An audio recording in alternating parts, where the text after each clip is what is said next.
O presidente do Supremo Tribunal Federal, ministro Dias Toffoli, afirmou nesta quarta-feira que a Corte e a democracia emergem fortalecidos do primeiro semestre deste ano. A declaração foi feita durante um balanço da atuação do tribunal nos 6 primeiros meses de 2020, em meio à pandemia de coronavírus e aos alegados por ele ataques ao STF. Na avaliação de Toffoli, o Supremo validou medidas emergenciais tomadas pelo governo no enfrentamento da doença, mas também coibiu eventuais excessos. Vamos acompanhar. Inúmeras famílias perderam ou sofreram redução de sua renda. O brasileiro passou a clamar por mais saúde, segurança, estabilidade, emprego, renda e alimentação. Passou, assim, a clamar pela efetividade dos seus direitos individuais, sociais, econômicos e culturais. Mas é nos momentos exatamente de maior fragilidade social e de incerteza que a relevância e a responsabilidade do Poder Judiciário e de todo o sistema de justiça se amplificam. No Estado Democrático de Direito, a justiça é a justiça que faz valer as leis e a Constituição. É a justiça que livra o cidadão do arbítrio e assegura a efetividade dos seus direitos mais básicos. É também função primordial da justiça promover segurança jurídica, gerando confiança, previsibilidade e estabilidade às relações. Tendo isso em vista, no primeiro semestre de 2020, o Poder Judiciário brasileiro e o Supremo Tribunal Federal mantiveram-se em pleno funcionamento, oferecendo o devido amparo à sociedade brasileira. Com independência e altivez, essa Suprema Corte atuou como elemento estabilizador da ordem política, econômica e social, com o trabalho de cada um dos seus ministros e ministras, decidindo acerca de temas fundamentais ao regular funcionamento do Estado Democrático de Direito. Em meio à pandemia, seguimos sendo a Suprema Corte mais produtiva do mundo. Ainda de acordo com o ministro, a Suprema Corte atuou como elemento estabilizador da ordem política e ofereceu o devido amparo à sociedade brasileira, agindo com independência e altivez. Na mesma sessão, antes da Corte entrar em recesso, o Procurador-Geral da República, Augusto Aras, também discursou sobre o semestre. Em sua fala, o Procurador-Geral elogiou o vigor institucional com que os ministros do Supremo atuaram em prol do fundamental direito à vida ou dos direitos econômicos. Ele ainda ressaltou que os recentes ataques ao tribunal não atingem apenas os ministros, mas todo o sistema de justiça do país e as instituições republicanas, o que não pode ser tolerado. Vamos lá então, Fiuza, queria começar com a sua avaliação aí sobre esse discurso do presidente do Supremo, o ministro Dias Toffoli, enaltecendo o trabalho do próprio Supremo, fazendo aí autoelogios. Fiuza? Tá certinho, é exatamente tudo isso que o Dias Toffoli falou, só que tudo ao contrário, né? Assim, você pega tudo que ele falou, tudo, e você muda e coloca tudo ao contrário, aí vai estar certinho o discurso dele. Ele está dizendo que a justiça está ali para proteger a sociedade das arbitrariedades, né? O Supremo, é a Suprema Corte mais arbitrária e autoritária da história, né? Essa Suprema Corte, durante a pandemia, tirou do governo nacional a possibilidade dele dar as diretrizes de enfrentamento, né, dessa crise sem precedentes, espalhando, né, assim, fracionando essa autoridade pela federação e se tornando assim o STF o pai do Covidão, né? Assim, os diversos, né, entes federativos, governadores, prefeitos, partiram para um vale-tudo de compras, de estatísticas, desceram o sarrafo na população que andava na rua, na praça, e o Supremo Tribunal Federal fica na história, né, como uma corte que não fez justiça, que deixou se espalhar, né, esse completo desmando, né, por todo o território nacional. E, enquanto isso, não é que o Supremo estivesse omisso, né, o Supremo estava fazendo política, né, seus ministros estavam, como já vimos, a ministra Carmen Lúcia dizendo que há um desgoverno, provocando, instigando o Poder Executivo. O ministro Alexandre de Moraes prendendo e arrebentando ali nesse inquérito absurdo das fake news.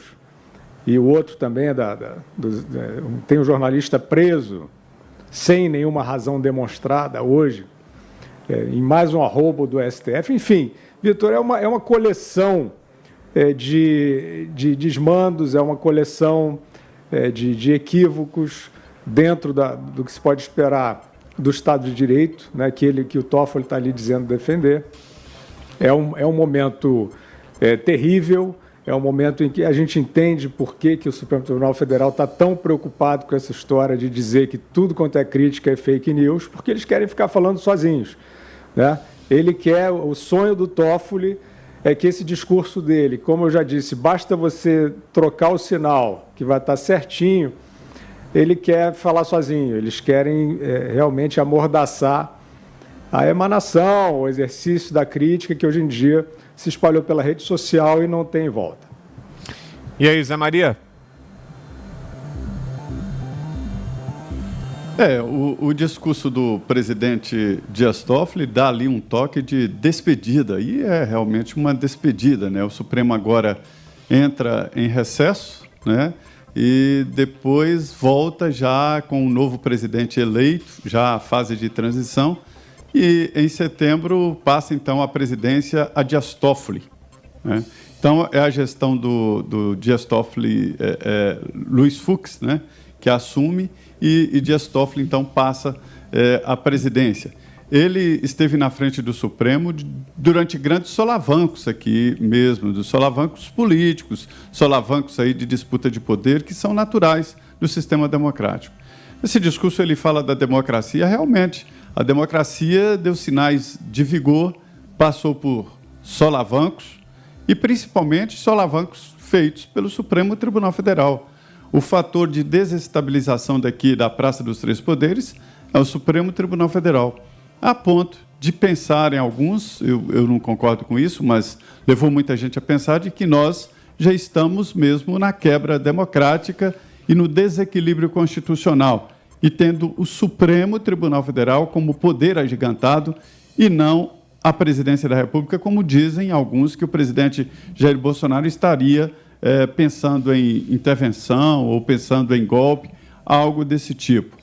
Então, é verdade que a democracia passou por solavancos, sobreviveu, e é verdade que o desestabilizador foi o Supremo e não o Palácio do Planalto.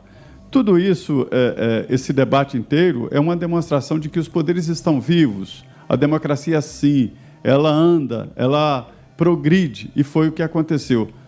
Mas eu diria que o Congresso Nacional, em certos momentos, foi o grande estabilizador, e o Palácio do Planalto, porque o presidente tinha motivos para se irritar e desobedecer o Supremo, mas não colocou em prática isso, e isso é o poder de estabilização da democracia, né?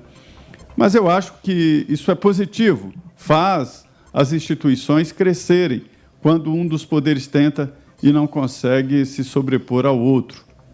É esta a realidade. Então, é um tom ali de despedida do presidente Dias Toffoli do cargo de presidente do Supremo. Ele continua ministro, né? E você, Augusto, o que achou do discurso do Toffoli? Já vai tarde. A despedida já vai tarde, porque vai ser fácil para o Luiz Fux ter uma gestão melhor que a do Toffoli, porque é impossível ser pior, né? Só um tribunal presidido pelo Gilmar Mendes, talvez, mas vamos lá. O Guilherme tem razão, ele está usando uma espécie de uma variação da nova língua, né? Que é aquela língua que falava os personagens do livro 1984, do George Orwell. É tudo ao contrário. É tudo ao contrário. Ele diz, por exemplo, e o discurso, esse discurso é uma reincidência, né? Ele tem um pronunciamento aí que está fazendo sucesso de novo na internet, em que a certa altura ele diz o seguinte: se não fosse o Supremo, ou se não existisse o Supremo, não haveria combate à corrupção no país. É o contrário desse discurso. Nesse aqui, esse mais recente, que é o balanço do último semestre dele na presidência, ele diz que o Supremo ele garante a ordem jurídica, ao contrário, ele é um fator de desestabilização. É a desordem jurídica, é a insegurança jurídica. garante a segurança jurídica, nada. Um Supremo que tem um processo conduzido por um ministro que age como detetive, delegado, promotor e juiz, todos arbitrários, um tribunal que tem um processo desse é um fator de desestabilização. Ele fala das famílias ameaçadas, cuja sobrevivência econômica está ameaçada. O que o Supremo fez pela pandemia? Além de desarranjar tudo, proibiu o governo federal de tomar decisões, só as decisões que respaldassem as tomadas por governadores e prefeitos. E não se preocupou com a falta de um órgão que coordenasse isso tudo, e que impediu a existência da coordenação natural, que seria feita pelo Ministério da Saúde, e eles não deram um centavo do próprio salário para contribuir com as finanças de um país ameaçado pela pandemia. Todos os trabalhadores da iniciativa privada, os que não perderam o emprego, contribuíram. E os que perderam o emprego também, involuntariamente, porque pegaram o dinheiro deles, subiu. E eles proibiram qualquer mexida no funcionalismo público, do qual eles fazem parte, justamente porque eles não cedem nada. Não abriram mão de um centavo do orçamento, sendo que eles deveriam ter gastado muito menos nesse semestre. Não fizeram nada, ficaram em casa, gastaram menos, continuaram gastando até com transporte, sem sair de casa. Aí eles falam também, é o mais produtivo do mundo, ele diz, mas como? Produtivo, ele está confundindo produtividade com se intrometer em tudo. É a intromissão descabida, permanente, é a mais abrangente do mundo. Então, ele poderia ser chamado à realidade por uma pesquisa honesta para saber qual das instituições é a mais desmoralizada. Alguém duvida de que é o Supremo? E antes não era.